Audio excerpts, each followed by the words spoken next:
Just a minute. Please stand by.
Hello, everyone. Just a minute here. We're getting a few things teed up.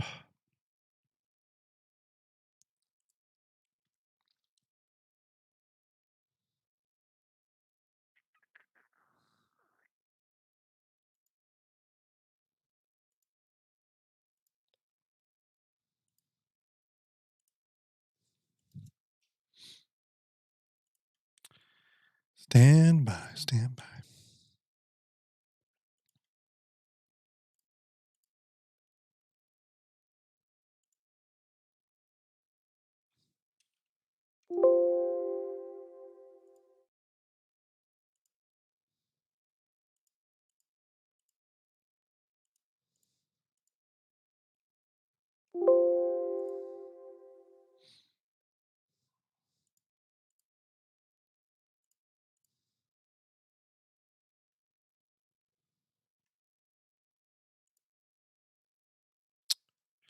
Trying to adjust a few things. Stand by.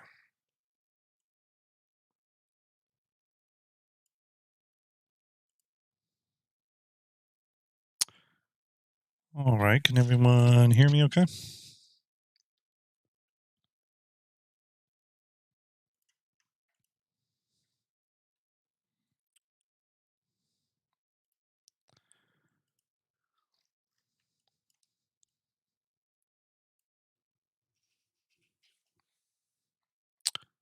All right. Just waiting for a few things to queue up on my side, and then we'll start walking through um, a few behind the scenes kind of cinematic things here. Feel free to ask any questions tonight. But yeah, mainly going to be kind of going through um, this cinematic stuff and kind of showing a little bit of how I take and prep ships.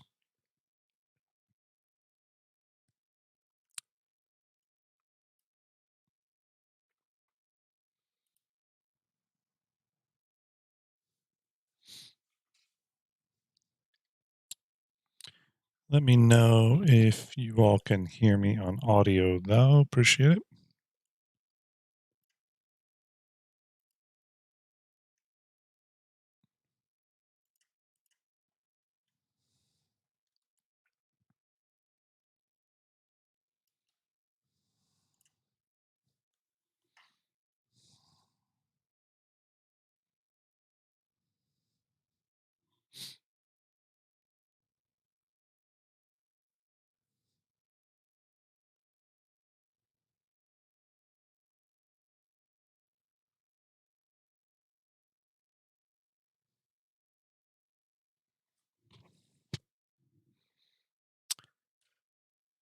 How's how's my audio? Can everyone hear me?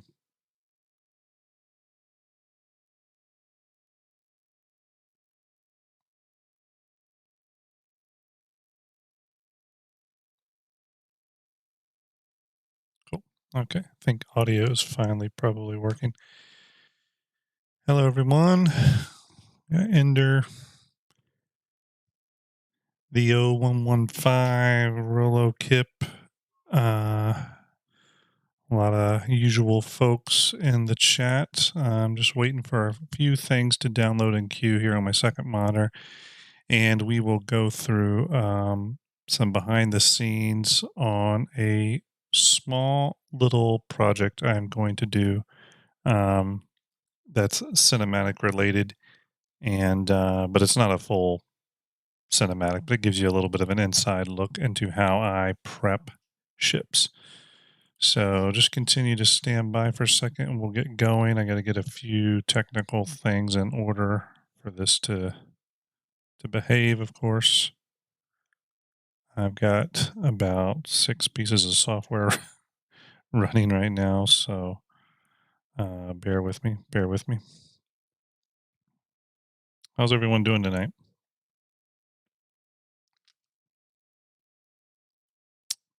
Okay.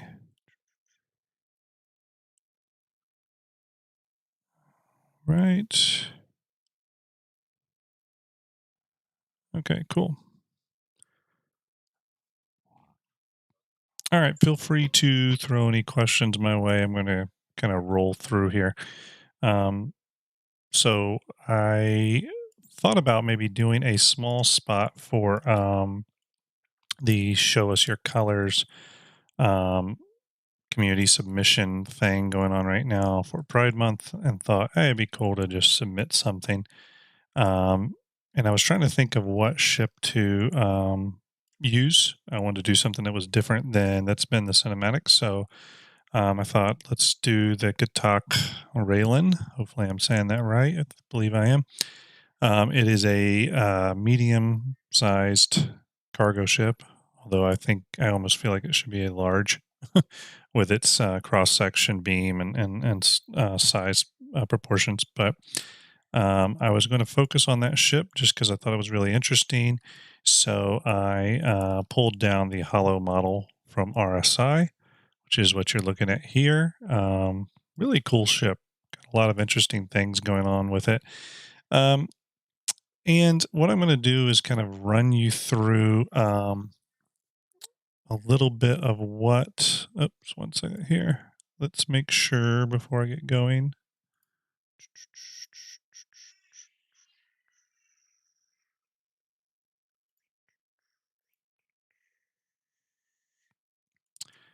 All right, stand by one. One second. Let me fix the audio.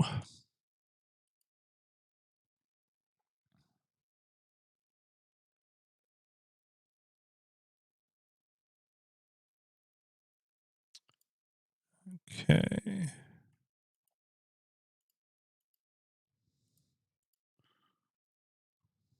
Okay, I got some of you saying you cannot hear me and some of you saying you can hear me.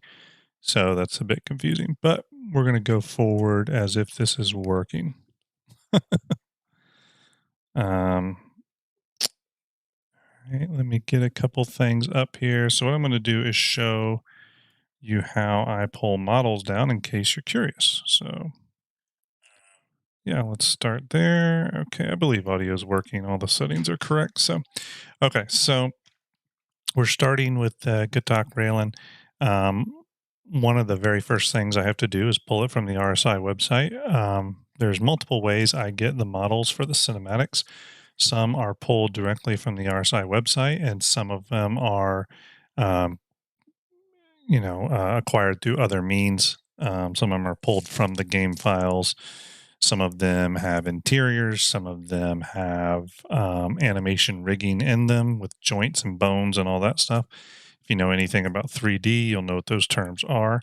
Um, some of them, though, I get down as essentially a single mesh, which is kind of what you're seeing up here in the very top. I get them as a single mesh with no textures, no materials on them. And these are the ones that require the most work. So obviously, the Katak Raylan is one that is in that situation where I've got to do a lot of work to it. Um, Unfortunately, it's just not far enough along in its development pipeline to have a hollow model in game, like an Invictus hollow model, or any sort of um, any sort of asset in the game files. So in this situation, I have to pull it directly from the website. Now I'll show a little bit how that's done if you're interested. So the first thing I do is I go to the RSI website and I go to the ship that I'm looking to get. In this case, it's the Raylan. Um, and as long as it has a hollow viewer model, which is right here, um, it's coming up now. As long as I have this hollow viewer model, then I can pull this. So the first thing I got to do is I've got to view the page source by right clicking it and going to the page source, which is right here. And then I'm going to do a search, and I'm going to search for .ctm file. And that is going to give me this may be a little hard to read because the type is super small. There's plenty of tutorials on how to do this though. But I'm going to highlight the CTM file, which is right here, HTTPS media, Roberts, Space Industries, blah, blah, blah, blah, blah. I'm going to copy it and then paste it.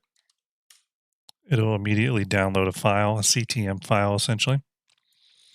Once I have that file, I am going to go to this website here, AnyConvert or ANYCONV .com. They have a CTM converter there.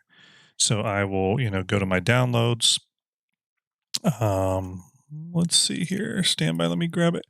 I'll go to my downloads and I'll grab the Raylan file. I'll drag it in and it will allow me to convert to STL, okay, which is a different file format.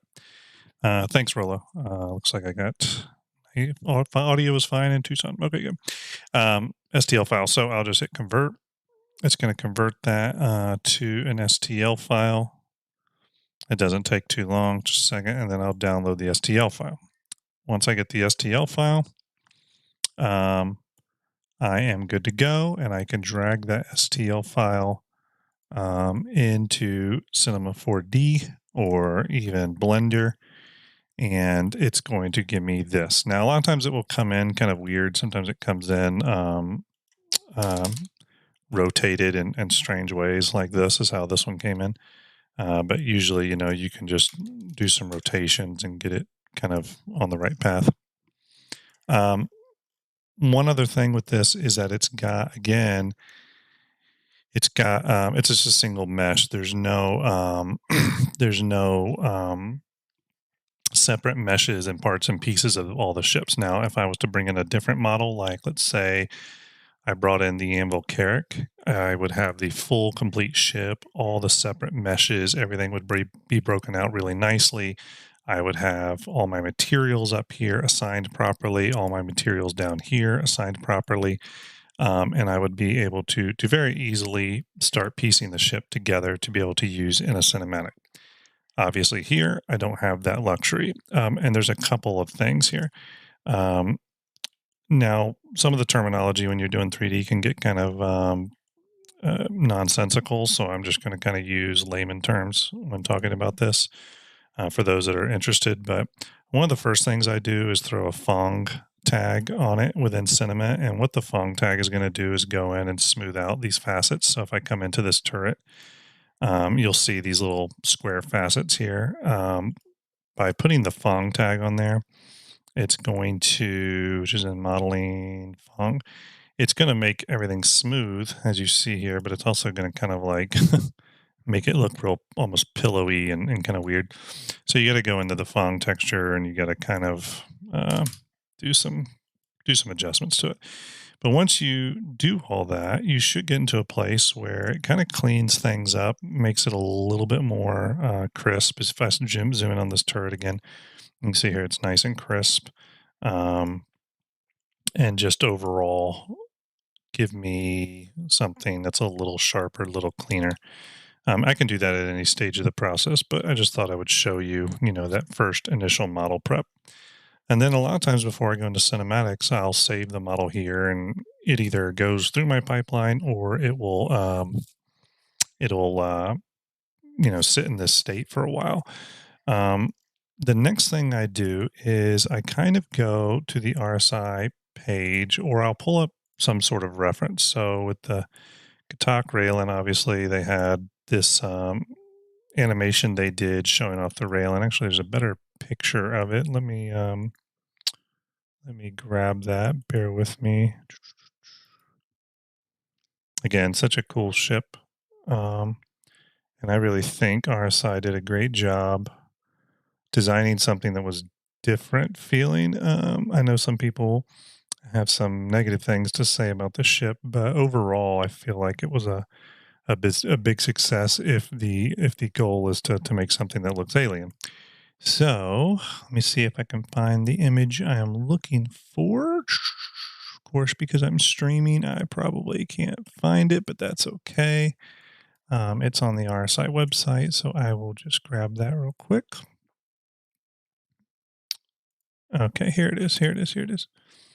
Okay, so we have this picture of the railing, um, and it's you can start to make out, some of the details. Obviously, the first thing you're going to notice right away, it's got this really interesting paint job that's got these like kind of swirl lines in it. Maybe that's just something to do with the paint. Maybe it's something to do with the material, some advanced materials. We get a sense of some of the areas of the ship that actually glow. There's sort of like some Tron light cycle like glowing. We can kind of look back here at our cargo boxes, and we see there's some writing on there. We notice some kind of gold or kind of dirty brass accents. We notice the main cockpit windshield is right here. And again, you're really looking at some of those things to cue off of. Obviously, this strong glow light, glow ring on the inside where this turret is, which is kind of interesting because I feel like in game that would create a nasty glare. Either way, the idea here is that you're just picking up on cues. Now, when I go to create my version of the Raylan, I'm not too concerned about being one to one to this image. Um, if you've read, the warnings on the beginning of my cinematics, this is a fan made thing. I take plenty of liberties with the ships. The idea is not to replicate what is in game. The idea is to replicate um, uh, the vibe or the fantasy of Star Citizen. Um, the lore of it, just the sci-fi geekdom of it. It's not to, I get some um critique sometimes that say, "Oh, it's not going to be like that. It's not going to be like that in game. It doesn't look like that." Yeah, I know. The idea behind this though is to capture the mood and tone. If you'll remember, many times I talk about how the concept art is what inspires me, and the concept art is not always like um, the final ships. So I feel like the concept art is a great thing to base a lot of this on. Um, so that being said, we got some design cues here for the Raylan in terms of like it's what it should look like. And what I usually start with on this, hello Bruce, thanks for joining. Thanks everyone who's in the chat. The IJ, Rolo, Piglet, AZ, Boda is in here. Got a whole bunch of people. Ender.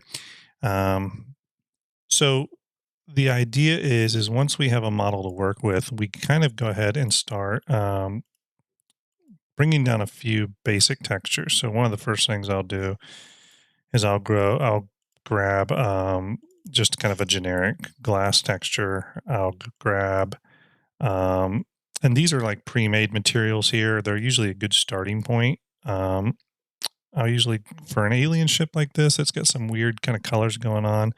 I may grab this multi-ball texture, maybe a shiny black.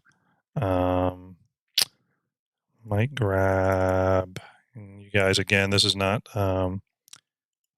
rehearsed. You're kind of getting the the rough behind the scenes. These are some base metals I'll probably grab just because, again, I think it could make up some interesting visuals. Maybe a gold, silver. Yeah, we'll start with that.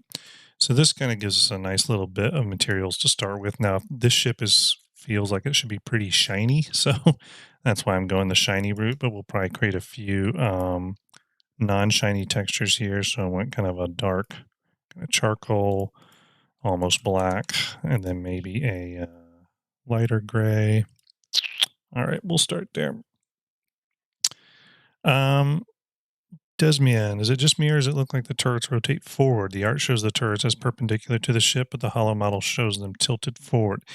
So what it looks like to me is we're dual streaming. So we've got people on Twitch and YouTube. I'm watching both chats. It looks like to me that this entire turret can rotate in all directions, maybe.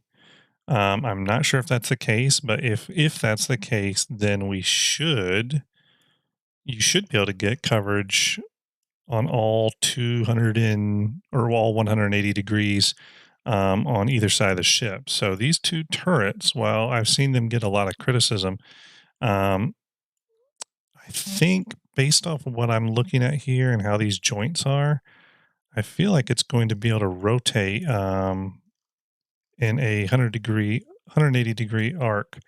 Hello, broke citizen. Hi from Virginia. I'm in Ohio, so hello from there. Let me. Guess I can't slice this.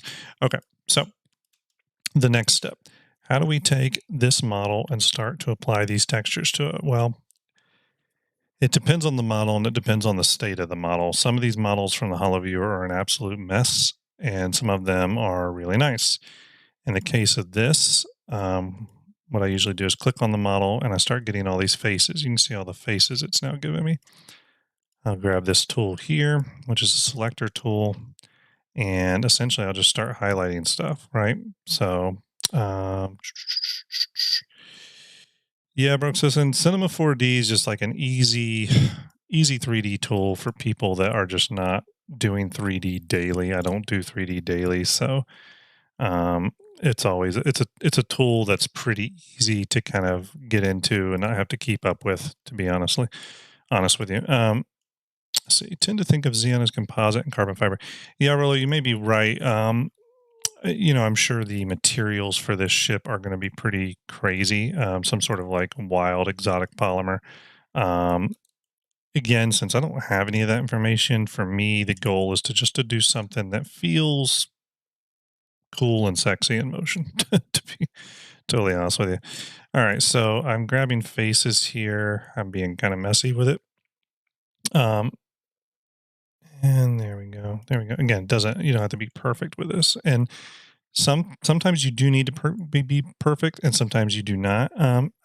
Broke. I think I'm in R23 right now. Yeah, I'm in R23. Release candidate R23. Yeah. um, but believe it or not, I still use R16 a lot. Um, so once I've grabbed a selection, I'll throw a texture that I kind of want on it. Now, sometimes that texture will be a placeholder, right? So sometimes if I'm like, okay, I'm going to come back to this at some point, so I'm just going to put a placeholder texture in there. And maybe I've said all my placeholder textures are going to be yellow, right? So I drop yellow on there, and that's my placeholder. You know what I mean? I know I will come back to that at some point. Yeah, Rolo, I cut my teeth on 3D Studio Max years ago. It's been a long time though. But in this particular instance, I was going to put this multi-ball texture on it. So you'll see that starts giving me an interesting kind of, almost color changing face on it. Sometimes what I'll do as well is I'll go in and I'll take materials that I know that I kind of already know what they are. So like the cockpit glass, I'll go ahead and I'll start grabbing that, right? So that's down here. And again, I'm being pretty rough right now because I'm just trying to push through this to show you how I approach this. But I'll grab essentially what looks like the cockpit glass, throw that on there, boom. And now I've got a reflective cockpit glass area. Sometimes if it doesn't come out good enough, I might throw a shiny black on it for the cockpit glass. You kind of get where I'm going with this though. Um, I'm going to go into some render settings real quick here. Throw on ambient occlusion. We'll just throw in a simple light kit, like a linear daylight kit. I'm going to scale this up and we will rotate it. Stand by, everyone. Just put some basic lighting in there, nothing too crazy. I'm going to hit render. And you'll kind of see here now what we're getting. We're getting the ship. You can see the areas I marked off with textures, dark, kind of glossy black, and kind of a weird, multi-ball texture. But more importantly, we're seeing the light interplay. We're seeing nice ambient occlusion happen all in here, as well as self-shadowing and, highlights and shadows from the actual light source, which is kind of a sun, et cetera, et cetera. So we're going to fast forward a minute. So after you take some time grabbing all the areas I want to grab and, texturing those, I'm going to get to something further along that's more in this realm. Now, this may take a minute to load. Okay. So I started doing some work on this one here. I've got, hello, Airbrusher. Thanks for joining. But you can kind of see here what I'm doing now. Are these materials correct to what the ship will be? No, of course not. I'm not trying to make that livery specifically. I'm just doing something that feels cool. Now, what I will do is I will probably go back and in Photoshop, I will probably create these yes, broke. I've met Andrew Kramer several times. He's a funny dude. But I'll probably in Photoshop create these little swirl lines and actually bring those in as part of the texture. And I usually do that on some ships. I'll find one identifying piece of their paint job that people recognize no matter what.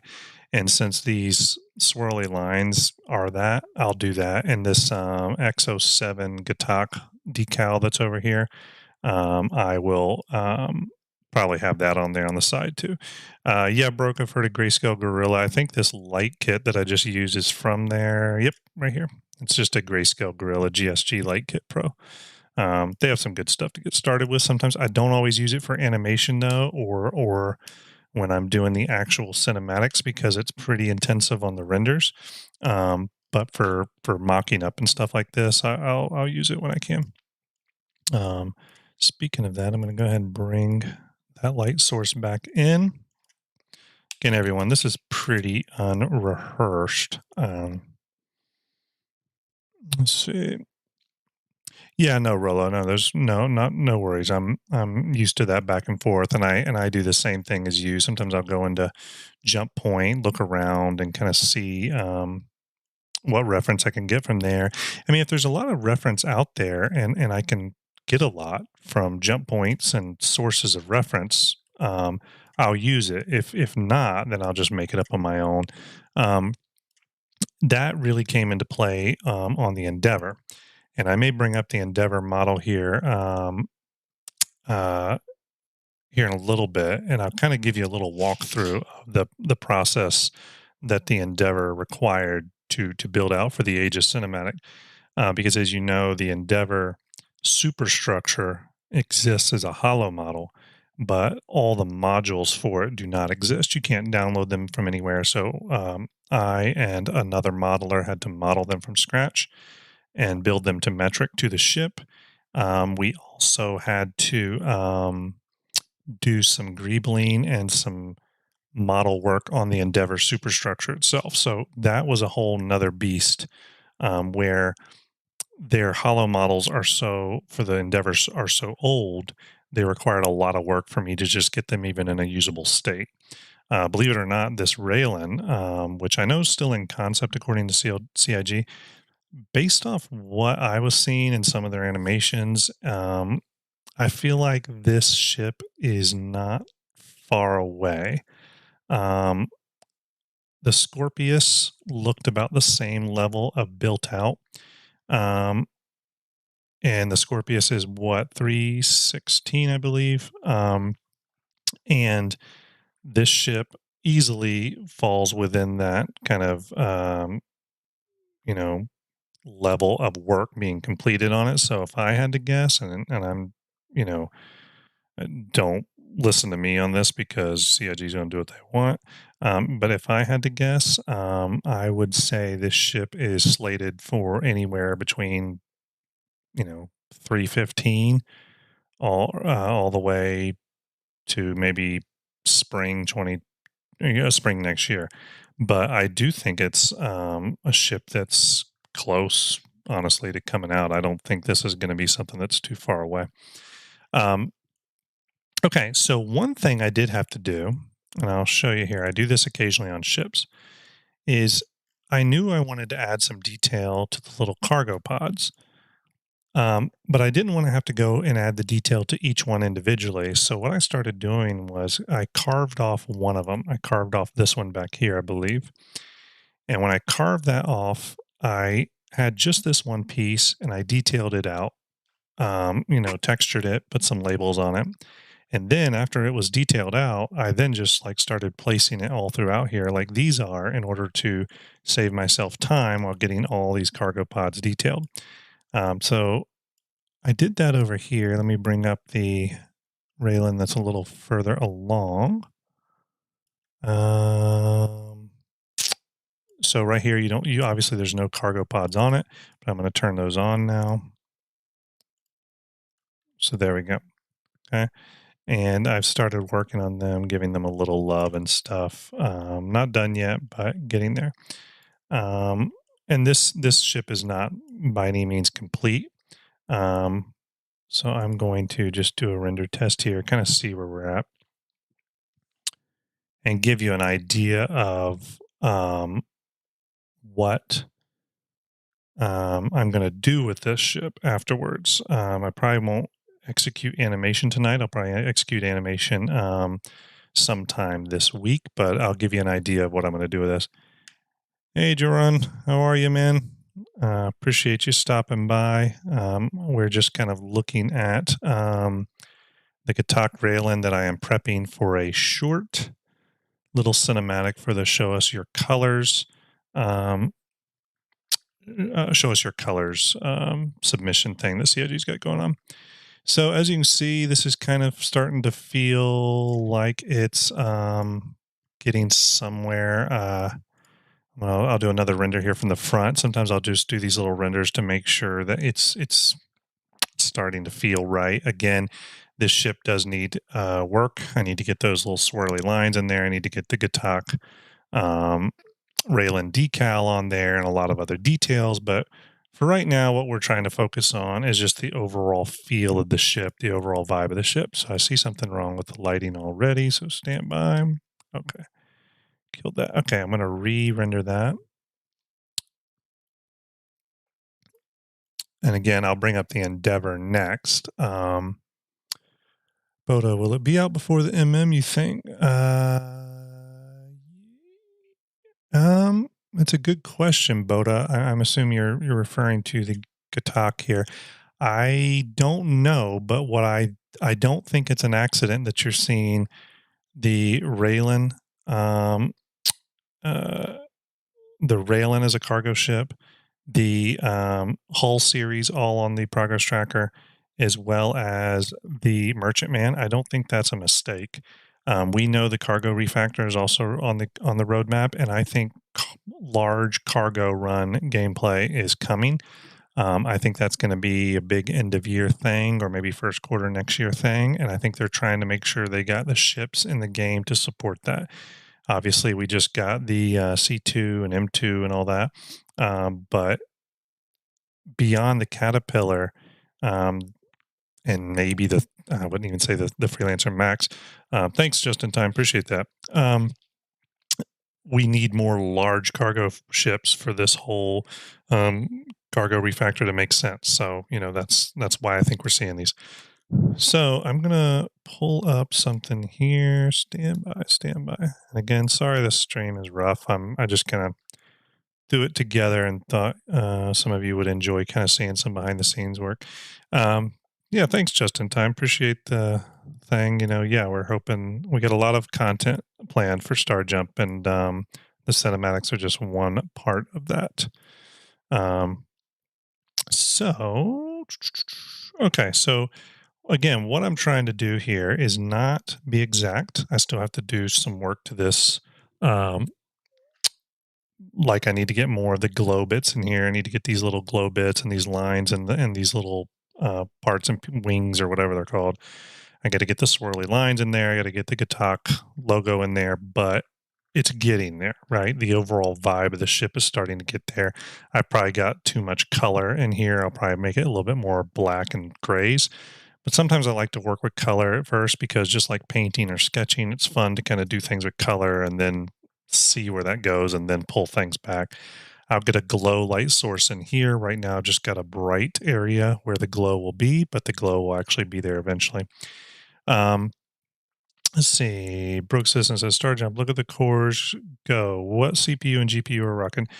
Currently, I am rocking a Ryzen 5900X with an Asus TUF 3080. So that's currently my setup.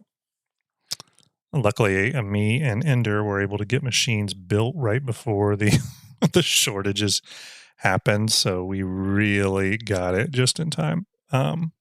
And had I not got that new machine, it would have been really hard to do the Aegis 2951 cinematic in 4K. So yeah, I miss good cargo hauling too, just in time. I'm really looking forward to cargo hauling. I want to be the space trucker, so I'm really hoping the cargo refactor and all these cargo ships we're seeing are because it's coming. Um, okay, so Raylan is coming along nicely. So what are we going to do with the Raylan? So what I was thinking of having was the railing kind of burst through a nebula on its way to hauling some cargo. And I was thinking of having the glow lines, which you see, which you see here, kind of start filling with color, right? So, reds, greens, yellows, blues start filling with color and almost like filling up these glow areas, almost like the ship is being powered by, the rainbow color stuff. And then, um, one of the reasons I chose this ship specifically for this submission was it's got all these thrusters. So we got, let's see, how many do we got? We got 1, 2, 3, 4, 5, 6. And then I thought, thank you, Stormfire. Appreciate it. Really appreciate that. I thought with all these thrusters, we could have different color, exhaust come out and it will kind of create the rainbow effect as this ship is running through. Um, and they make a good submission piece. So, yeah, that's the whole reason I chose it. It was mainly because I had a lot of thrusters and that it was new enough that I thought it would gain, get people's eye and kind of get people interested in the video. I don't think, other than the transformation video of the railing going from flight to landing mode, I don't think CIG released any sort of video or animation of the railing doing its thing. So again, it's all part of the StarJump thing where we try to find ships that people may own that they can't really see in flight and sort of in universe, and we want to just give them an idea of what that would look like. So yeah, so that's what this is going to be. It's going to be show us your color submission for CIG. I just started today, so this was the first initial bit of work done, and yeah, hopefully you'll see more of that. What I'll probably do is maybe tomorrow or Wednesday, I'll do some actual animation to kind of show you how we start to get this thing, um, you know, moving and kind of looking cool. Um, so yeah, and again, it's pretty overly colorful right now. But one thing you have to remember is when I take the ship, even if it's pretty colorful and reflecting a lot of lights and stuff, when we put it in like space, which is all black minus stars and some gas clouds and stuff, but predominantly is dark. The reflective surfaces on the ship are going to be picking up darkness, right? Instead of what I've got going on here, which is a whole HDR. I've got essentially a fake sky in here. I'll reveal it now, actually, so you can see. It's essentially just a fake 360 image. Obviously that's not what space looks like. So when we're in space, you're not gonna have so many vibrant colors and reflective pieces. It's going to be a lot more toned down. um hello Skullface, thanks for joining. um Yeah, Zeron, helping them sell more ships. I've heard that before. Maybe CIG one day will say, "Hey, he sold a lot of ships. Let's give him an Idris." Doubt it. But wouldn't that be cool? No, but I just enjoy doing it. And that's the only reason I do it is for the love of it. So, real quick, I will pull up the Endeavor if everyone could hold for 1 second. And those of you, yeah, let me bring that up real quick, and we'll. AZ says stream stuttering have been on YouTube. Yeah, I've seen that stutter happening, especially when I'm in Cinema 4D. I'm looking into ways to solve that, AZ. But I've noticed Cinema 4D sometimes really makes OBS not like me, so I got to kind of figure out how to solve that. All right, real quick here, I'm going to bring up something. If you can just bear with me, we're going to bring up some imagery. Okay, so we're going to the next ship we're going to be looking at is this, the Endeavor. Obviously, this was the Algarid class medical research Endeavor that we created. Myself and another modeler, Nicholas. A couple of other angles of it. Here is the front view. Here's the profile view. Obviously, the top view you saw. So we'll kind of lay these out real quick here. Top view is here. For this particular Endeavor, we went with this kind of medical research ship, which I thought was kind of interesting because there are classes of the ship that exist. There's like the Hope class, which is the hospital variant. I think there's the Discovery class, and so on and so forth. So what we did was kind of combine some of that, right? So we have bring up this image. So we have pinged you on UIC Star Citizen channel with it. Awesome. Thanks, Jordan. I will bring that up in just a second. Appreciate that. Let's see. Star Citizen. Yes. Okay. Thanks. Thank you, Joe Run. I got it. This one here. Right. Yeah. They'd owe you a massive fleet, I think. Okay, cool. So, obviously, going back to this, um, going back to this, this ship was really complicated because, for one, the hollow model itself, and I'm going to go ahead and bring it up for you so you can see kind of where this ship came from in terms of what had to be done for the cinematic. Let me bring up the Endeavor. If I can find it, Endeavor. Here we go. Okay, so Endeavor. Here she is on the RSI page. Now, the only model that exists that non-CIG people can get their hands on is essentially the Hollow model from the website. It hasn't been available as a model in the Hollow Viewer suite during Invictus, not that I'm aware of at all. So when you spawn the Hollow model in the Hollow Viewer here, you are getting essentially just the superstructure, right? It contains none of the modules.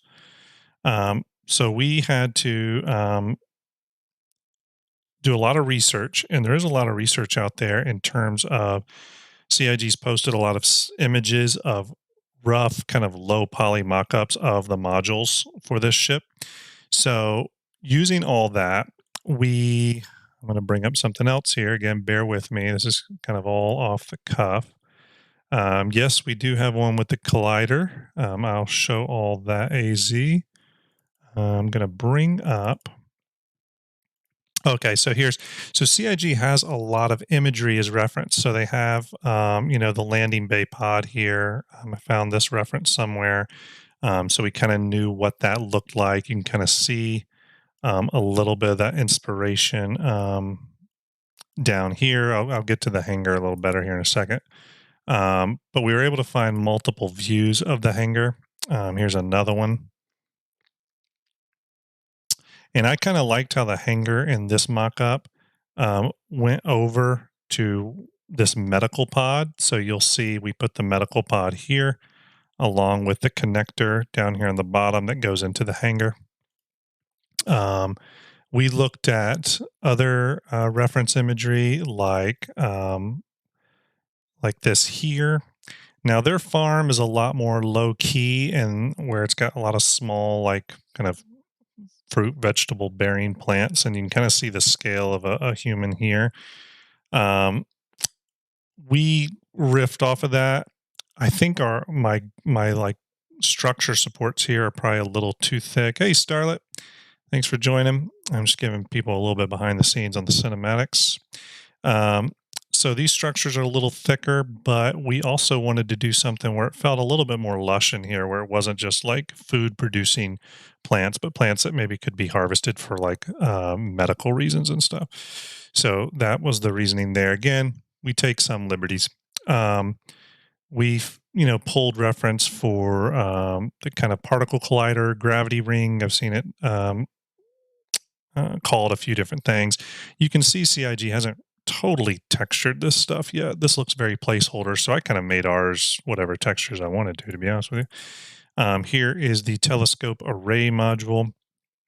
So again, we have a lot of reference files. We have the medical pod, which if you look here, their medical pod are these kind of, looks like two deck high medical suite pods, as well as these like 4 protruding pieces here, as well as these little airlock connectors. So we did the same thing. So we have the little protruding pieces here, the two deck hospitals there, and we kind of took some liberties. I put the little Endeavor Algarad Hospital. We got the Superstructure up here. Hello Stundar. Hello Sirius. Appreciate you stopping by. Again, we're just doing kind of a down and dirty behind the scenes look at cinematic stuff. Again, this is not rehearsed, so it's not well put together, so bear with me. But again, we took what were kind of simple mock-ups by CIG and tried to just finish them off and make something that looked cool and interesting. Okay. So let's go into the Endeavor a little bit more. And now I'm going to pull up some stuff. This may take a minute to load because the Endeavor is quite a large file. I'm going to close the rail in here. And for everyone, Starlet is currently in the Twitch chat. Myself, Starlet, VMXEO, as well as Ender from STARJUMP. We are all kind of beginning work on what we hope will be a really cool tool for the Star Citizen community, a new kind of fleet viewer that utilizes these cinematic assets to produce interesting layouts of your fleet, along with some CCU upgrade calculators and upgrade paths, and a visualizer for that Starlet was working on. And we think this is going to turn into a really cool Star Citizen community destination really soon. Something we're hard at work on. Okay, so enough talk. Let me get this Endeavor file pulled up. This will take just a minute. Hey, Sketch Theory. We are looking at some behind the scenes of my STARJUMP cinematics. Thanks for stopping by. And we can theory craft while we're talking. Nothing wrong with that. Okay, let's look here. I'm going to bring up some scenes.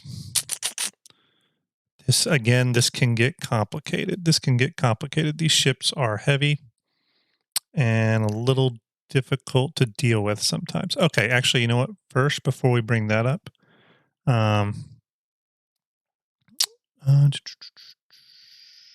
Star Citizen, okay, Endeavor modeling assignment. Okay, so obviously one of the things I did was I decided to work with a modeler whose job was going to be to help me model the modules for the Endeavor. Okay, because of the amount of modules, we had the hangar, the hospital wing, some generic modules, some generic kind of personnel modules. um, the particle collider, the biodomes, all the plant life in the biodomes, as well as the telescope array. That was a lot of modeling work. I was on a tight timeline with the Aegis cinematic. I really wanted to get the Endeavor in there though, because I know it's a fan favorite ship, and I had some people say during the Drake um, cinematic Stundar. Yeah, I will get this as a video up. I'll make sure it's saved on my YouTube channel. Yes, I will make sure it's up. It'll be up, right after this. I save all the YouTube videos. Um, but that was a lot of modeling work. I didn't want to get slowed down by the amount of modeling work, and have the cinematic delayed and delayed. So I brought in a really talented artist, Nicholas. I have to get his last name, but his credits are in the Aegis cinematic, by the way. So he helped me model, and one of the first things I had to do though, because he is a Star Citizen fan, believe it or not, and I didn't know that until after I kind of brought him on board. But he he needed guidance, and I work with modelers on a daily basis. I'm an art director in the film and television industry, so I work with these artists. That's my day job. So one of the things artists like this want a lot of times are blockouts. So they want to see, and guys, I'm sorry, guys and girls, I'm sorry if I miss some questions that are being asked. Put question in brackets. I'll try to see if it grabs my attention. This is again a pretty down and dirty stream. Um, but I had to do blockouts of the modules. He needed to know how big they were, what the scale of them was, et cetera, et cetera. So what I started out with was, let me pull up that blockout. Stand by, stand by. Well, I hope I have it here. I should have it here. Let's hope I have it here. Okay, yes. Okay, so the first thing I did, thank you, Sirius. Really, really appreciate it. So the first thing I did was did a blockout of the bio modules. Now, the key thing with them is I wanted them to be roughly to scale that we see in the concept art, but also I wanted to make sure that generally these airlock passageways, which are right here, you can see them in a number of places on the Endeavor. You got one right here. We got another one here, another one here. So I think 3 in total.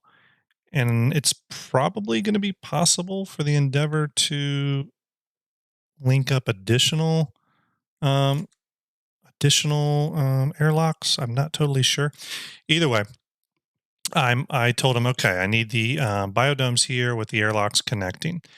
Then I knew I wanted to do the hanger module that we looked at reference for. So the hanger module, I said, let's put that under here. Okay, we'll have it sit underneath the bio modules, but we'll have it have, if you look at the hanger module, actually real quick, let me pull it up.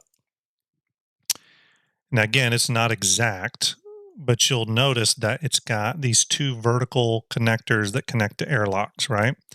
Um, so with that, I said, okay, so we'll have these 2 verticals go up, and we'll turn off the bio module for a second. We have these 2 verticals that come up and connect to these airlocks, okay? So with the biodomes connecting to these airlocks, the hanger connecting to these airlocks, I was like, okay, that makes sense, right? Then Sketchup says, "Will there be cinematics to the missions, like that scene where they rob a place, or the scene with?" Yeah, it's a great idea, Sketch. That would be a really cool cinematic idea. I have to keep that in mind. Honestly, I haven't thought about that.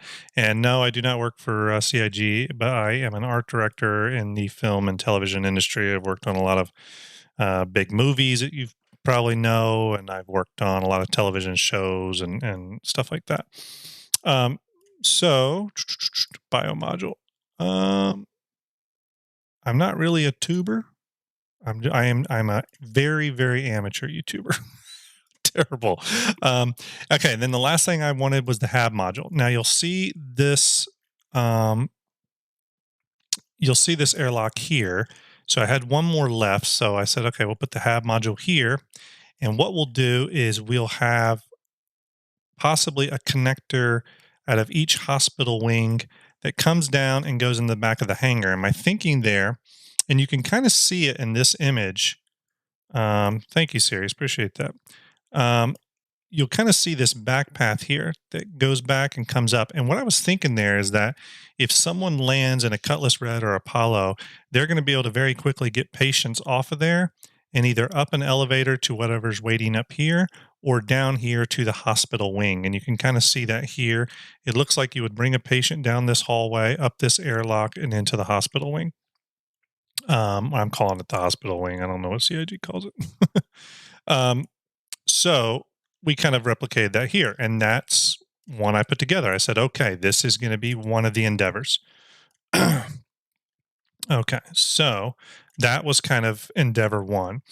Then I knew I wanted to do the particle collider endeavor. So this is the particle collider endeavor. Same ethos here, right? So the idea was, we'll turn off the pieces. We start with the superstructure, and first thing I knew is I needed the ring. Now, the ring doesn't need any airlock connectors, and I think there's going to be times where the Endeavor just doesn't have, where certain parts and pieces are not connected via the airlocks, but are connected via the superstructure. So, excuse me. So yeah. Next came the structure for this one. So if you look at this image here, you'll kind of see where our modules are coming from. So you have the spinning ring, you have some small little pods up here, as well as some larger pods in the rear. And that's kind of exactly what we did here. Smaller pods up front, uh, bigger pods in the rear. We had them take up. Thank you, Sketch. Appreciate it. And thanks, Sirius. Yep, just not a CIG employee, just kind of a lover of Star Citizen and trying to do something that interests me and hopefully interests other people. But anyways, that kind of became endeavor number two. Now, obviously, I'm assuming a lot of things here. And like you'll see here with these pods, I did put connectors to those airlocks back there. I have no idea if that's legit or if that's how um, or if that's how CIG is going to have any of this connect. I have no clue. Again, I'm taking a lot of liberties here, but again, the idea is to get the the fantasy of this. So okay, we have our particle collider endeavor. We have our biodome medical research facility endeavor. The next one, thank you, Sketch. Appreciate it, man. I am not a streamer or YouTuber. As a matter of fact, I probably get pretty clumsy when I'm streaming, but I do my best, and again, just try to share, what I'm working on, so and how things get done because I get a lot of questions, and I know people are interested, and I love helping people out who are interested in getting into this. Last but not least, I wanted to do the telescope array. So I built up another blockout for Nicholas, which um, for this particular blockout, I knew I needed the telescope, which has a connector here that kind of goes underneath the Endeavor support arm, and there would be a rotating actuated arm here connected to the dish. Now, you're not seeing that here, and there's a reason. Let me pull this up. So this is CIG's example. Actually, one second. Let me make that a little smaller. So you'll see we have our smaller piece here, which is kind of what this is. The little connector arms, again, just block this out. I really just looked at this image and just, did the best I could. And then the idea with this dish is that the dish lays flat, I guess, in transit, and then this small actuated arm will lift the dish up and to where it can scan and do what it needs to do. I'm not even sure what the dish does, but it's going to do something. So the reason I did not put the actuated arm there is because I didn't want my modeler worrying about that. I already had a actuated arm that I had built, and I knew I was going to put into this section. Now, the next thing with this is I didn't know what would go on the end of this, so I actually just went back to my particle collider, and I think these modules here were just kind of these blue modules are just sort of considered general science modules. So I grabbed those. And because I built everything to metric across all the endeavors, I was able to paste it in and those go right in there. Now, I did not need this front part. Okay, Okay, so that's the standby. I knew I did not need this front part for the spinning ring. So what I do in that scenario is I just cut it out. It's as simple as that. So I'm just going to go to this, go to my panels, grab it, cut it, boom, boom, boom, turn on my parts and pieces, and there was my my telescope endeavor. Obviously, this part of the telescope will be able to move up and into place, giving you that, with an actuated arm here. So that's kind of the idea there. Okay. Let's see. Damn, I love this ship. Yeah, it's a really cool ship. I don't own one. I think the Endeavor's amazing. To me, how everyone's got that ship they want to earn in game. This is going to be the ship that I want to earn in game. I've wanted to pledge for it many, many times, but I keep saying no, no, hold on to your money and just make this that ship you earn in game. So that's kind of what that is. Um, so yeah. Thank you, Sketch. Appreciate it, buddy. And yes, serious. This ship will probably grow in meters. I made it 200 or 230 meters in the cinematic, which is probably way, way smaller than what it will actually be. But again, I'm not too concerned about if I'm being factually correct on, modules or the meterage or any of that. I'm just trying to capture the vibe of it. But yes, you bring up a great point. She's probably going to grow quite large.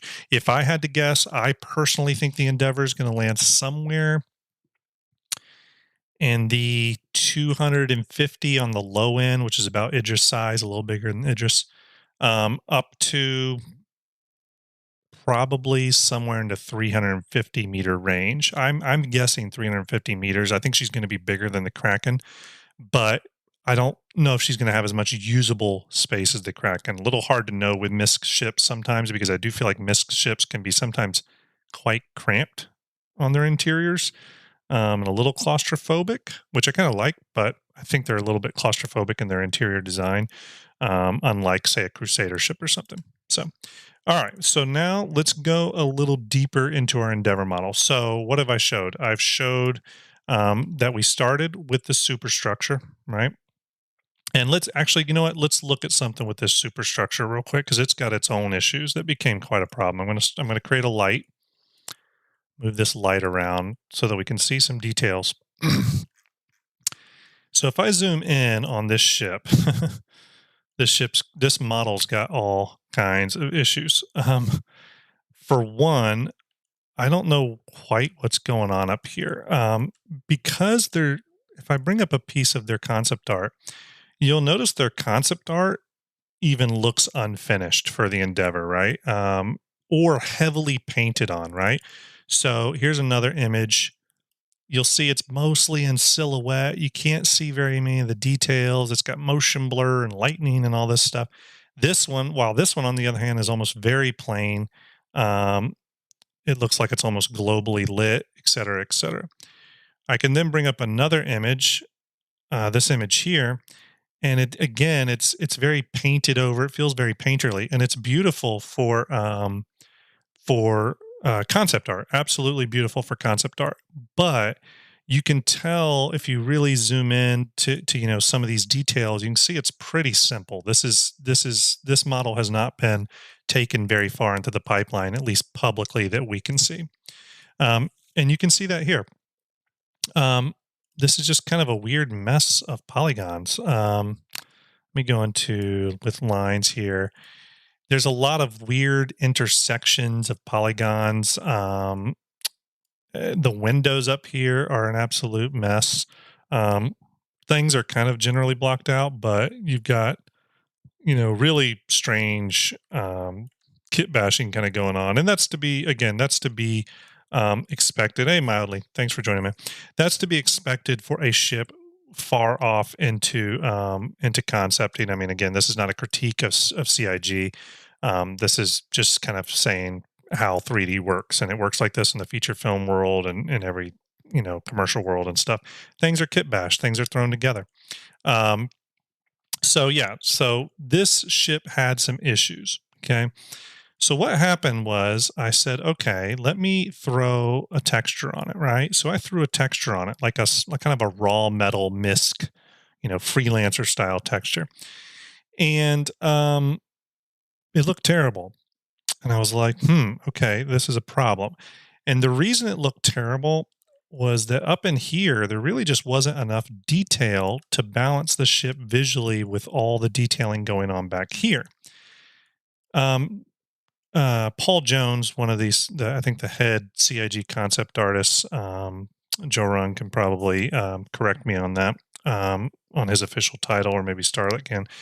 But Paul Jones has talked a little bit about this on ships in regard to a visual balance, right? So when you look at something, how complicated one part of the ship is from a 3D perspective and how simple some parts are. You want to make sure there's a balance there so you don't have, for example, the front part of the ship looked sleek like a Crusader ship, but then the back of it's got tons of greebling and pipes and parts and pieces like a Drake ship would have.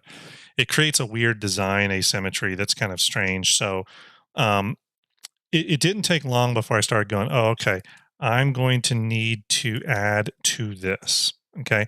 Now we get into a little bit of a dangerous place there because I want to add what's called greeble or greebling, which is essentially fake sci-fi shit. Think like in Star Wars when you have the Star Destroyer going across, overhead the camera, but they had all those little pieces and stuff that looked so intricate. All that was just greebling. It's not has no meaning structurally. It's just to give the structure complexity. Okay, so I knew I was going to have to add some of that complexity into this ship to make it feel right. That's dangerous though, because if I start adding that in the wrong places, then I'm going to make the ship look different than what CIG is intending, and I don't want to do that. Okay, so the next phase was the full-on modeling phase. Okay, so I'm going to close our Raylan import here because I want to save performance here. So we got our three endeavors up. Okay, so now I'm going to bring up a big file. This one will take a minute to open, by the way. This is kind of a big one. Endeavor. Okay. Here we go. All right, I'm opening this now. This will take a minute to load. It is a large, large file.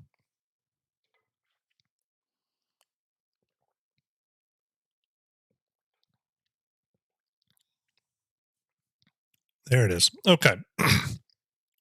So here's our endeavor. I got the modules back from actually you know what, let me do that real quick too.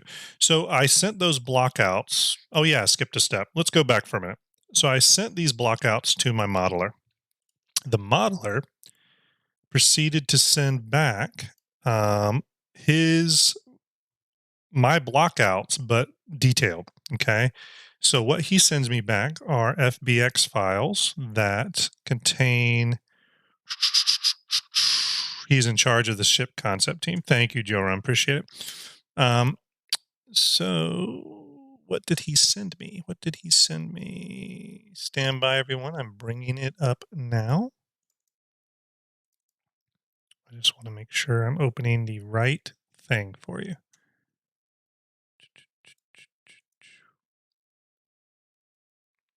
I think this is it. We're going to try it. No, that's not it. Okay, it doesn't matter. So essentially, he sent me back my blockouts, but just a lot more detailed. Okay. Um, so I would take the blockouts and I started placing them in. And what I can do here is I can actually go and turn those blockouts off. So here's our biodome. Okay. Now the glass is all separate in this. So I'm going to turn off the glass. Okay. We have the hanger module down here. Okay. So you can kind of see our hanger module with our connectors going up, like I showed you in the blockout. If you remember in the blockout, I showed you these connectors would come out of the back of the hangar, go up into the hospital wing. And there was also some connectors that would go up and into this part of the superstructure, because maybe you want to bring a patient directly to the hospital, or maybe your pilots of the ship are going directly up here. Here's the hangar. I'll zoom in down here. Again, I kind of labeled things. caution, slow speed. We put some MISC logos and stuff on there. Um, and let's see here. So that's the hanger module. Let me turn that one off. Boom. Okay. And that left us with our hospital wing, which is right here. Hospital wings, you remember, it's the two double deck hospital, as well as the 4 protruding pods on either side and the connectors leading to the hangar. So if I turn that off, what are we left with? We're left with our Endeavor superstructure. Okay. But as I said before, the ship had problems. It did not have enough detailing. And by the way, the forward module, um, the forward module here to the Endeavor is called the Explorer Hab, or the Explorer module, or the Explorer, whatever. So we labeled that, and we kind of labeled it up here, et cetera, et cetera. So first thing I did was go and start to add greebling. So what is that greebling? Well, I'll show you. So you'll see here I've got front nacelle greeble. I'll pull the greeble forward so you can see what it is. Okay, so I'm gonna pull that forward, and there it is. Okay. Without that there, the engine lacks detail here up at the front. It is supposed to have some detail there too. As you can see here, it's got some little circular thingy things here. So I knew I needed that. So this is greebling. This wasn't part of the Endeavor model. This is just something I slapped together and kind of kit bashed. Um, so boom, there we go. And it makes that part of the ship look a little bit more complicated. I went back and added some greebling in here. I went back and added, this is kind of some of the large scale stuff here. When I show you what I did, you'll probably be like, whoa, wait, what? So this here is a large greeble spine. I'm going to lift that up. Okay. Before, the ship just had this flat spine, which was super low poly and obviously very unfinished because CIG didn't need to detail it out. So I pulled this bit of greebling here, put it on top of there, and again, it just kind of gives you a little bit more of a finished look. Now, the funny thing is if you have a sharp eye, this is actually the spine from the Nautilus. I just ripped it off the Nautilus and kind of put it in here. Thank you, Humdillah. Appreciate the compliment. If you're talking to me, maybe talking to someone else. So that's a piece from the Nautilus. Again, that kind of goes into that kit bash. I'm adding something, but I'm making sure that my spine detailing kind of flows along with the spine detailing that CIG has here. And the reason is I want to add detail, but I really don't want to change the silhouette of the ship. I want it to look like the Endeavor people have seen, okay, for the most part. Additional greeble assets are these 2 vents. Now, these vents do exist in the model, but I took them and detailed them out in a completely different way, et cetera, et cetera. So I placed those in there. Another bit of greebling was these 2 large nacelles here. Wow, many systems go, wow, just have a 3D model viewer of these to drool over their future ship. Well, Jaron, talk to Starlet. We're working on it, buddy. We are working on it. It's not going to be a 3D model viewer, but we are working hard to deliver something that's going to allow you to visualize your fleets using these assets. And again, big hats off to Starlet for putting in a lot of hard work lately on that, as well as big thank you to VMXEO. I thank him and everything I do. He does so much hard work for me in getting me model conversions and stuff. And without his help, what I do with the cinematics would be completely undoable. So I wanted to give these engines a little bit more detailing. So this is a piece of greeble that I put there. Okay. The ship is supposed to have that element there. You can see it here, but it was very undefined in CIG's model. Thanks, man, Solo. Well, I'm sure they'll do an amazing job and pull a lot from their whole series if I had to guess, but I appreciate that. So again, I knew the ship had some detailing there, so we put the front engine caps there. You can see them here.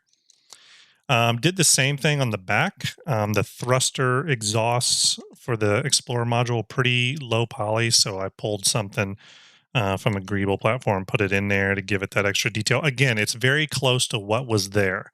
It's just got a little bit more techno babble stuff added onto it. That's mostly it. I think I did some stuff back here. Yep, add some. I replaced. Here's a good example. Let's look at this. I'll show you exactly what I mean. So this is what the ship has currently. It's low poly. It has no detail. The poly mesh is a mess. It's all just terrible. So I would put something in there that resembled this, but had more detail. Again, I can't always get it perfect, but I try and really match it as close as I can, so that I'm not taking away from the people that own this ship. So that I'm not taking away from their fantasy of what it looks like, right? So I add something in that's got the same amount of detail and the same scale and overall feel. Um, a lot of times I have to do that exact thing to thrusters on the back of ships. So, like right here, I added these thrusters in there because theirs were kind of low poly and garbage. But that gives you an idea, at least, of on the Endeavor, the work that even just had to go into the superstructure. All this stuff had to be textured individually and just generally cleaned up. There were just lots of issues across the board. I'll do a quick in view render here. Yeah, so this particular ship was definitely good night, Sergeant friend. Thanks, bro. Appreciate it. Thank you for stopping by again. Sorry for the rough nature of this stream. I just wanted to do something that people give a little sneak peek. So you can see this slowly rendering now, and obviously this is rendering a lot slower than the railing because it's a very complicated ship.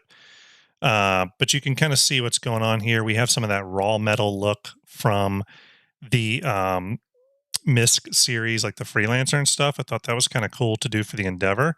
However, you'll notice back here in the back, I did some darker grays and some gold elements and stuff like that, and kind of mismatched it a little bit. And part of the reason for that, because I wouldn't normally do that on a ship, but part of the reason I did that was because this ship is made up of modules that people are going to be able to customize. I thought the natural state for this ship was to always sort of feel collaged, together from things, from parts and pieces and modules that maybe were on another ship for a while, have different levels of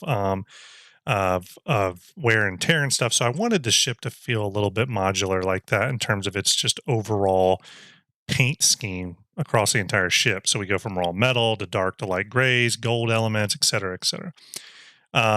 And then obviously we went back and I put some of the decaling in there, like Endeavor and MISC. That none of that is in the concept art, so I had to kind of just make that up. You can see here where I put MISC, Endeavor, Algarad class, and put a little icon of Algarad there.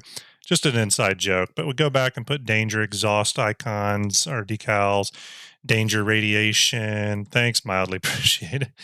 But again, just the idea is to just give the ship a little bit of like real worldness to it, right?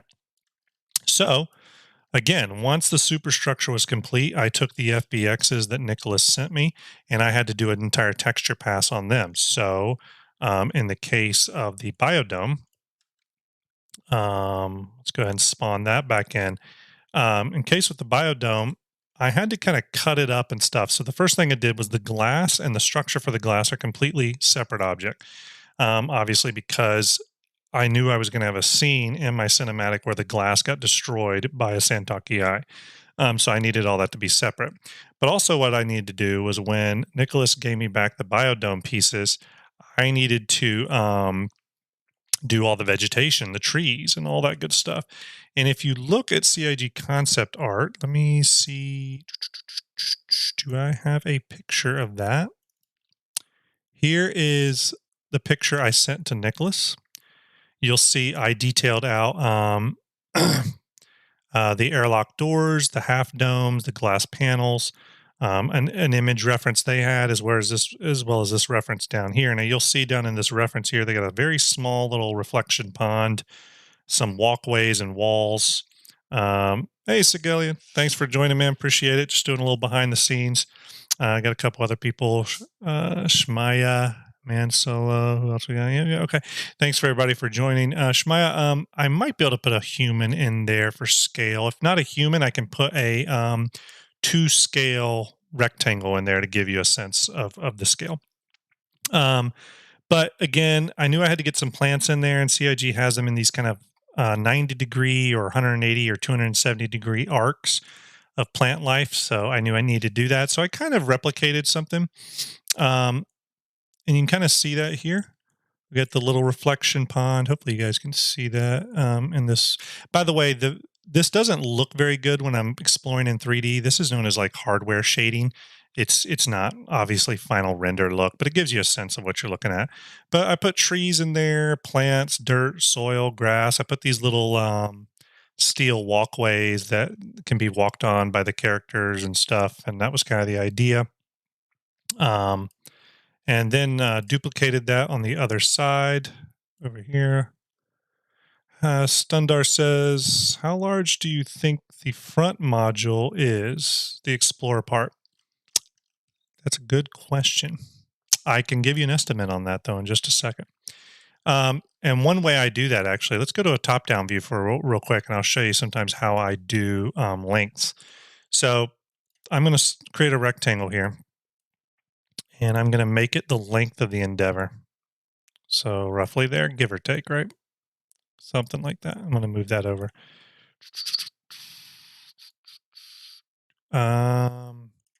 I'll give you a sense of it in just a second. Let's go to, I'm going to go to project settings real quick, or preferences. I'm going to change our units from meters to centimeters, I think. And I'm going to go back to my rectangle. Okay, exactly. All right. So on the y-axis, I'm 200 centimeters. Or no, I'm not. No, I'm not. Stand by. Stand by. So 1700. So let's say 1700 is 200. Now I'm going to measure the Explorer cab.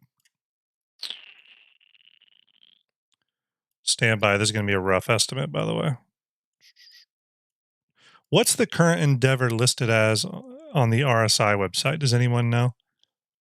Is that 200 meters, I think, currently listed on the RSI site?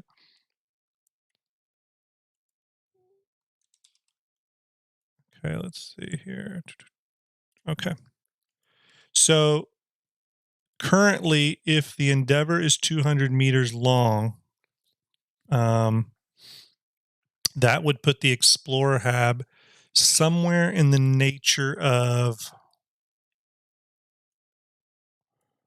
probably like 70 meters, 65, 60 to 70 meters, give or take 10 meters. That's a very rough estimate, but something like that. I mean, it's a rather big ship. I mean, if you look at the the Explorer,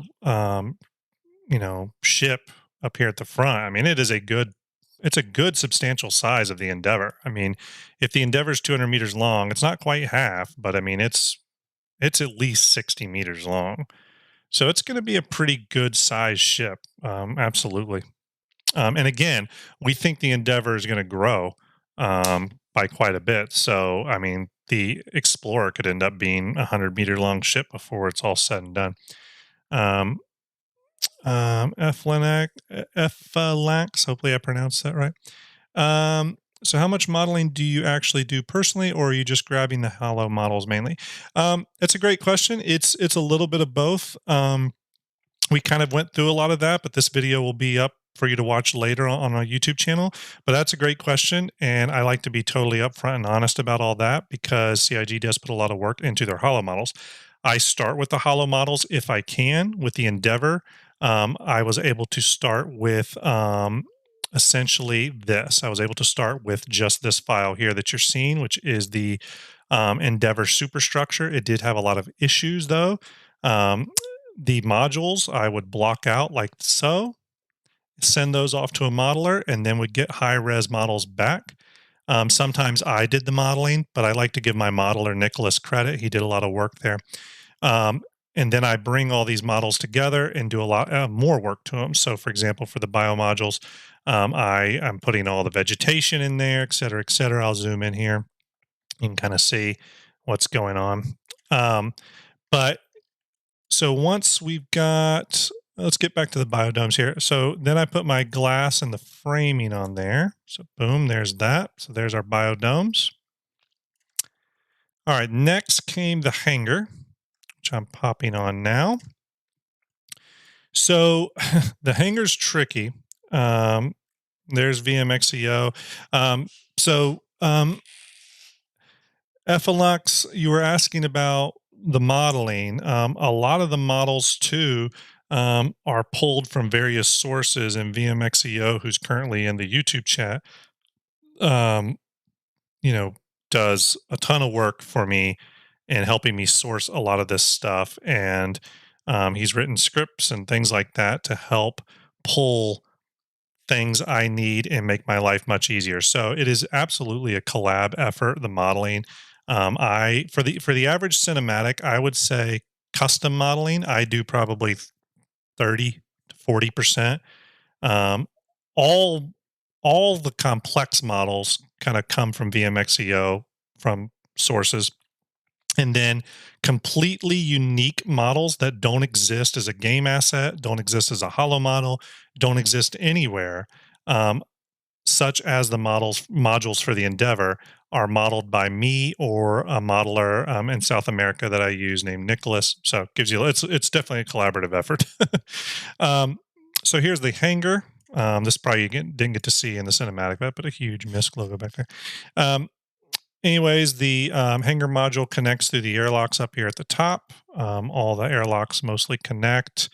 Um, so yeah, there's our hanger module. And then, like I said, we'll plop on the hospital module here last but not least, which is right here. I'll lift this up too so you can see it.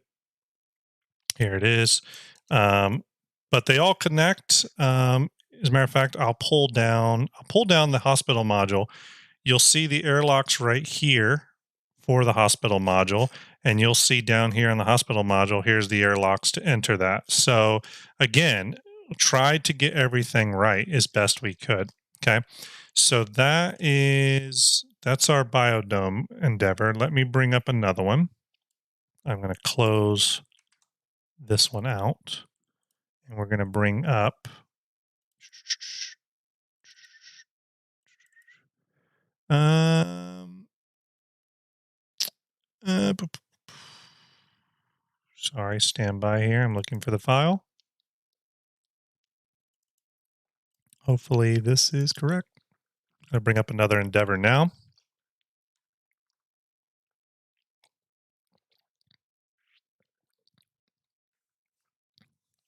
Yeah, I agree with Jeroen. The 200 meters is a pretty ancient. I mean, this ship concept is very old. I mean, there's no doubt that it's a much bigger thing now. Um, so here is the telescope module array endeavor. It's made up of this, obviously, the telescope array right here. Hey, face to face. Thanks for joining, man. And Brian, thank you for joining as well. We got the same name. Look at that. Um, yeah, no problem, FLX. It's a good question, and one that, as someone who works in film and television, credits and proper crediting is very, very important to me.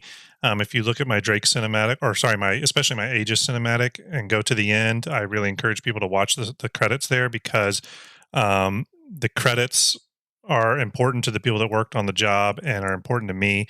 And there was a lot of great people that helped me and collaborated on the Aegis cinematic. I absolutely could not have done it on my own, 100%.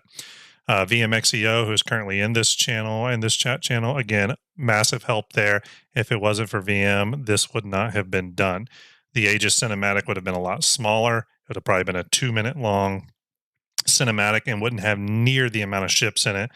The Aegis cinematic was 62 ships and a 9-minute cinematic done in 3 months. That would not have been possible without VM. So definitely a big shout out there. So here is, let's look at these modules here. Okay, so this is like general science habs. Okay, bringing these up and down.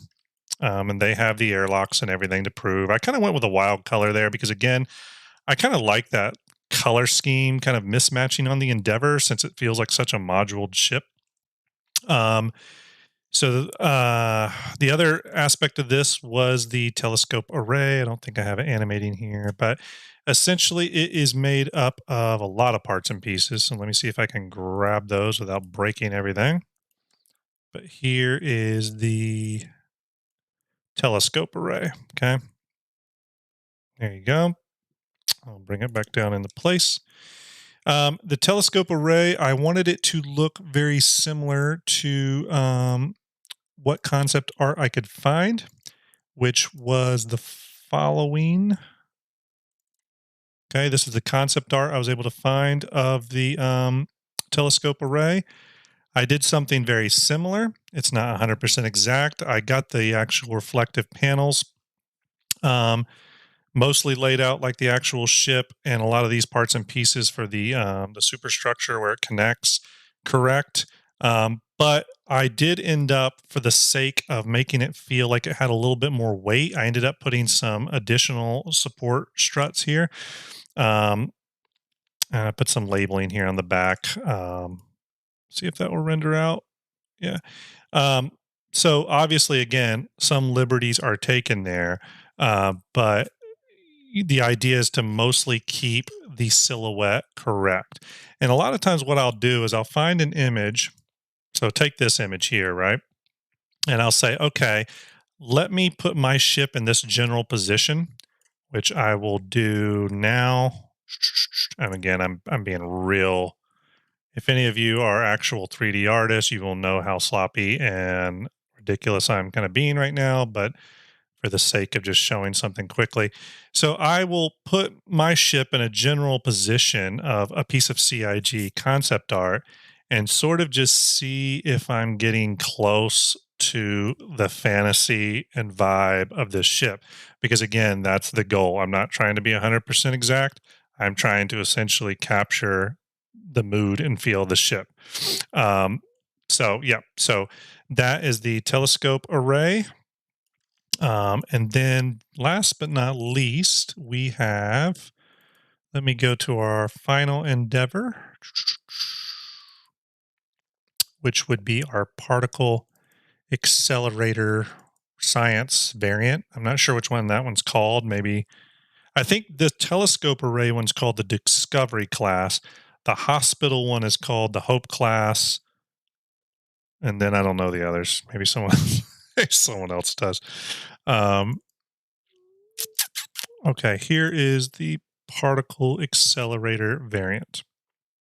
Loading now.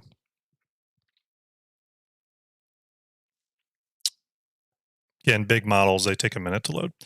Okay, so the particle accelerator variant wasn't much different from the telescope array. I actually borrowed the telescope array's kind of science modules back here, which are, I'll lift those out again so you can see, which are these right here. I just textured them a different color. Again, the color references for the Endeavor on the RSI website, they're poor at best. And I said, I'm not going to try to match what they've got, obviously, in these very old concepts. I'm just going to do something what I want to do. So obviously on the color, I just kind of went wild and crazy because if you look at the Endeavor's coloring and the stuff, it's just all grays, which is fine. It looks cool, but I wanted to go for something that was a little bit more misc style, had a little bit more kind of crazy raw metal and reflective surfaces and all that. So the particle ring, I don't think I have it spinning in this, but essentially it's all rigged to spin. So all I would do would be, nope, not that. Nope, not that. Yep. So I would just put keyframe and go right here, do another keyframe.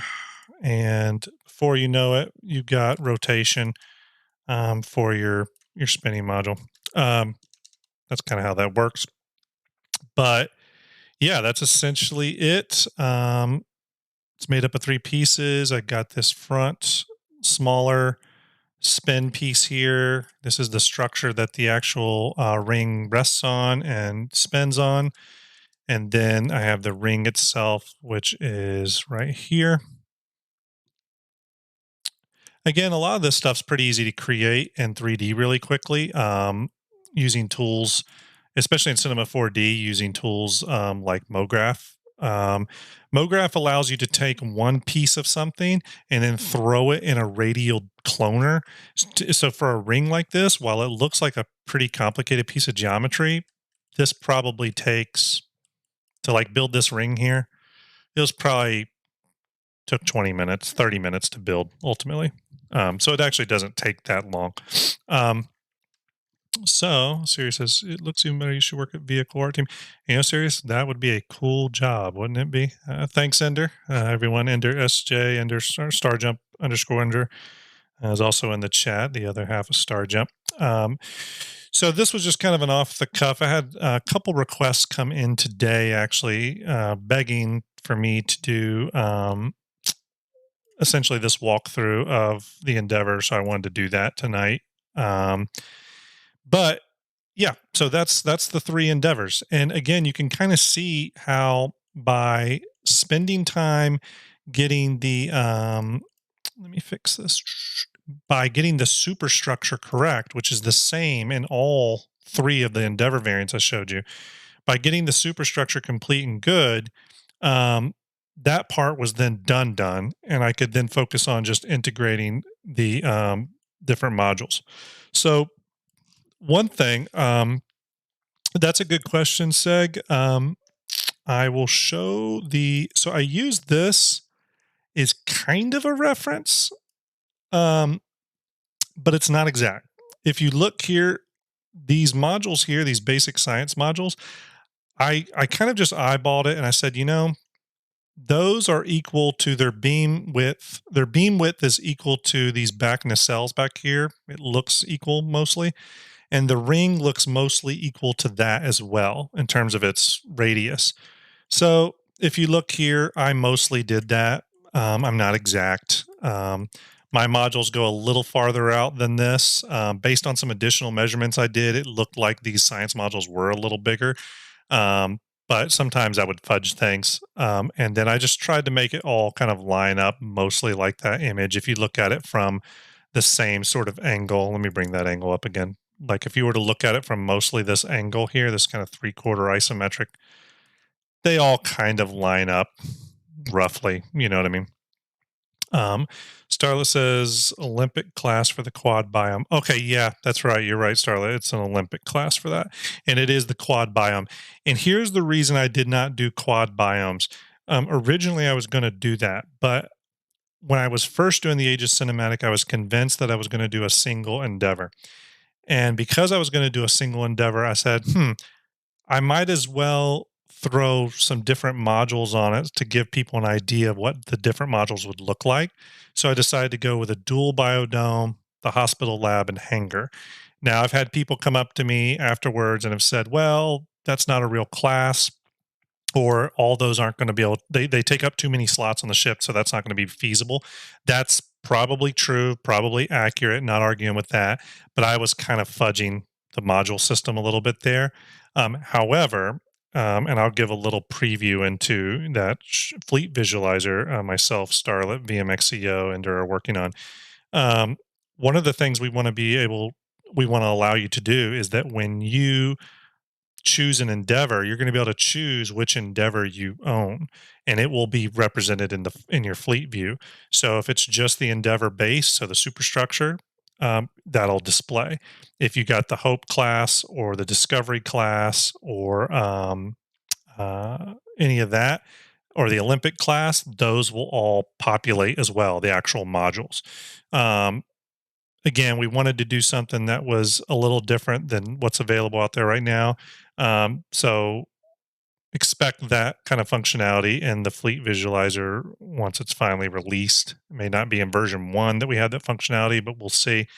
Um, but I wanted to be able to give people the ability to represent their endeavors in a way in which they've outfitted them or purchased them. If you have the master set, obviously you can choose master set, and maybe we'll come up with an interesting way to visualize all that. So yeah, that's it. That's kind of how this works with taking essentially a model that doesn't really exist and building it out for the cinematics. The cinematics, though, here's another thing I'll point out with them. Everything when you're working in 3D, and I've worked again in the feature film, commercial, broadcast industries. I've worked on big feature films that you've heard about, all the way down to local, regional commercials that you've never seen. And one thing that when it comes to 3D, that's always present is what I kind of look at is you know essentially levels of detail is what I call it, but I'm not referring to it as levels of detail and how the game industry refers to it, like loads. But I look at levels of detail and putting the most amount of detail you can into a 3D asset in relation to how close it will be to camera and how much visual importance it has in the scene at all. With the Endeavor specifically, now this was an Aegis cinematic that they were going to appear in. So right away, they're not the hero ships. The hero ships were the Aegis ships. The second thing was I knew I was going to get close to them, but I wasn't going to get close to them and stay on them very long. It was going to be kind of a camera move that went past the endeavors in such a way that you were never able to focus on them that long, and that informed the amount of detail I had to put into them or didn't have to put into them.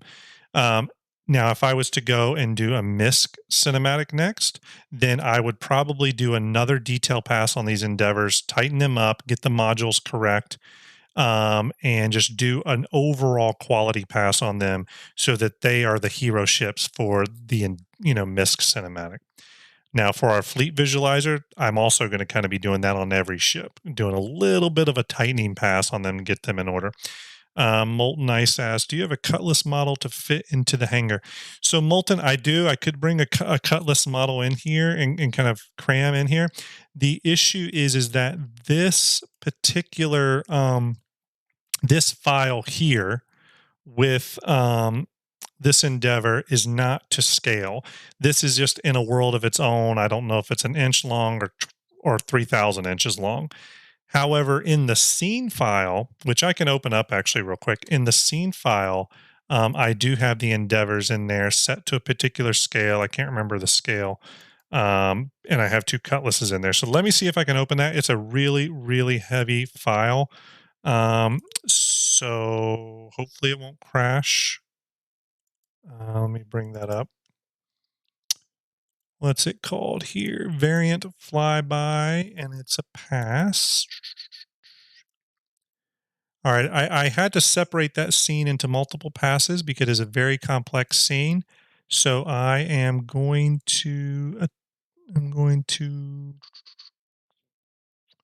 got to take a guess at which pass it is because I don't remember. I think it's this pass though. Pass B version 3. Okay. All right, I'm opening the scene now and we'll see how that looks. And again, sorry if I've missed anyone's questions. I've been just trying to keep all this from not crashing, so bear with me. This is the wrong scene file. Okay, that's fine. Let me close this and open pass C. I'll show you why I have to do these in passes as well, because it gets extension hinges. Here we go. Okay, opening up the file now.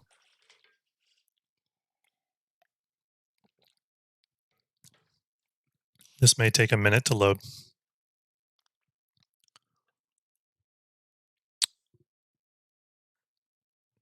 But I think I have in this scene, I think I have two cutlasses in the hangar.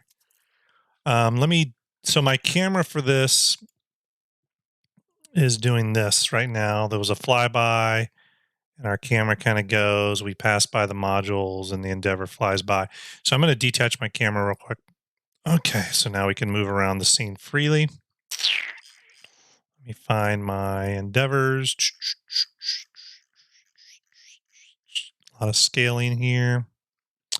So again, because in my scene, Molten, you never really saw the cutlasses in there. You catch them for like 6 frames.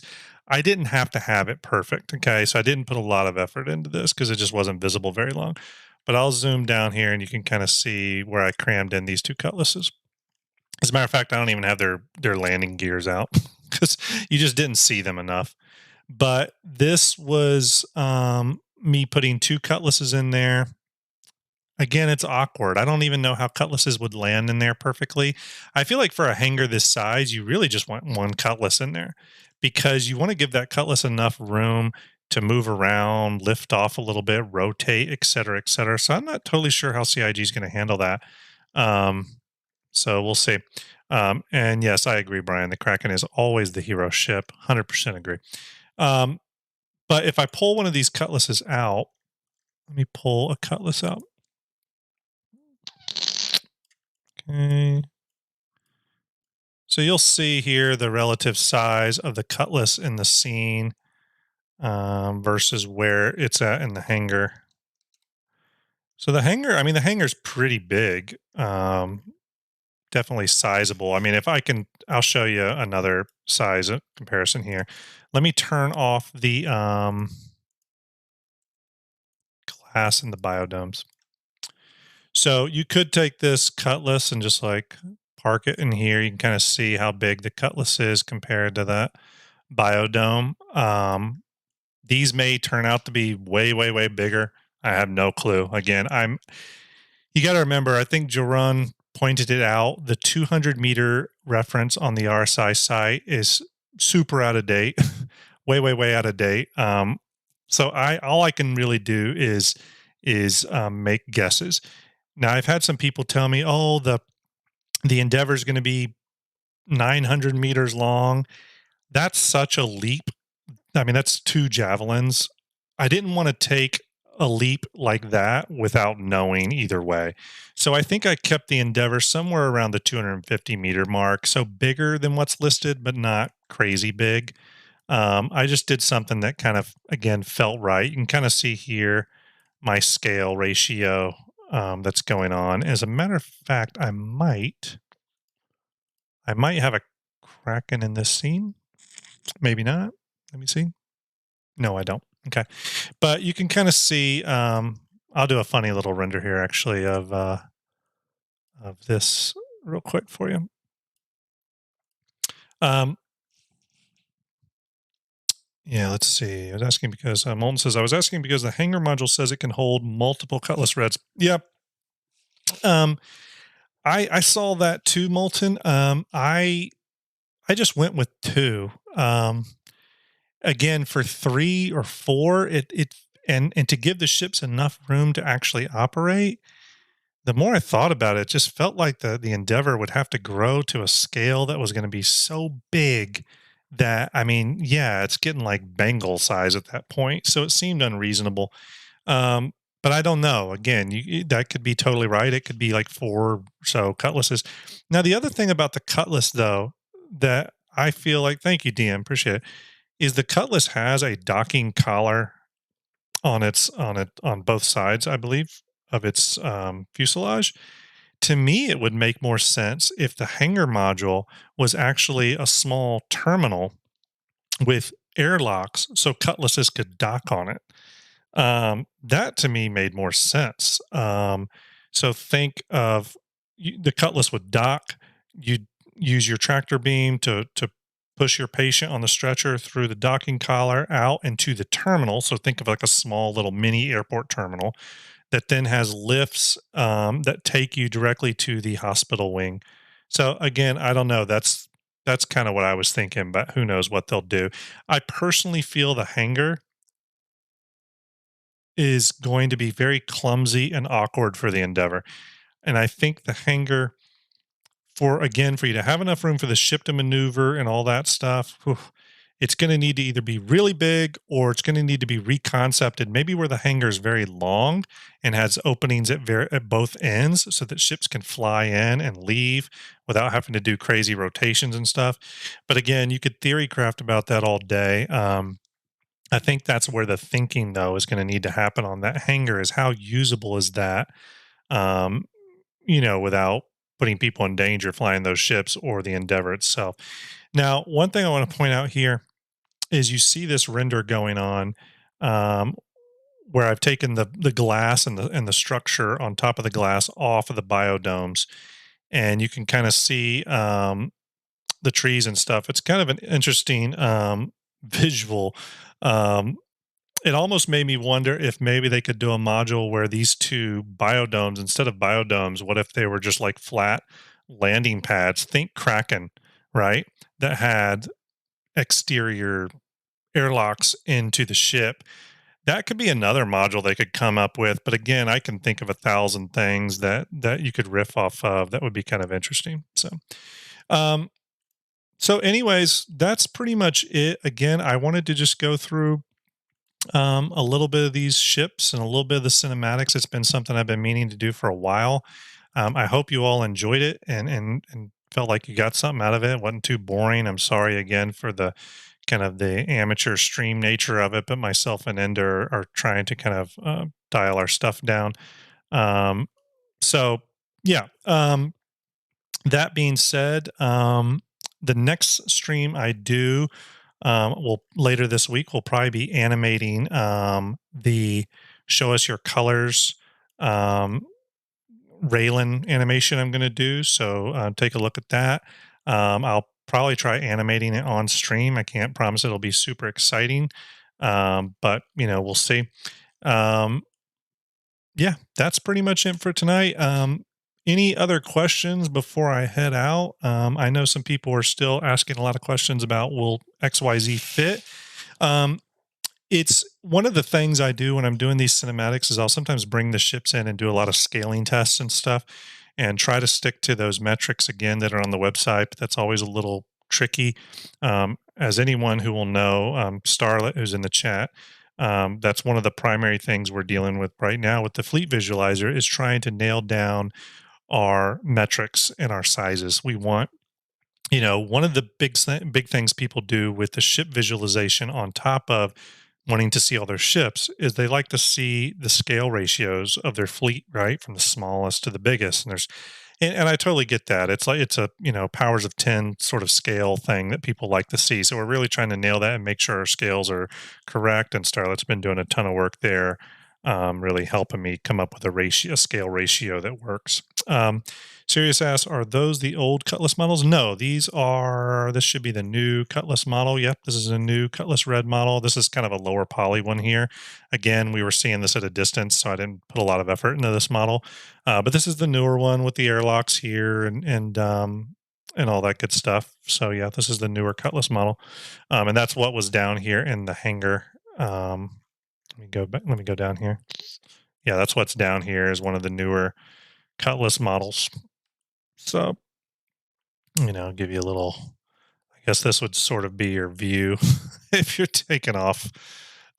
You'd lift off and head out the hangar. But again, I personally really feel like you'd want a hangar with a back that's open and a front that's open, and maybe doors that lead out the side here and go up hangars into the airlocks.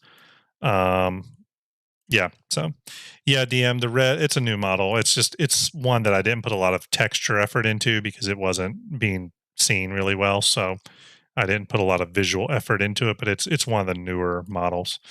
Um, but yeah, that's pretty much it. Everyone, appreciate you joining. Again, stay tuned for more StarJump stuff. Myself and Ender, we've got StarJump Chronicles.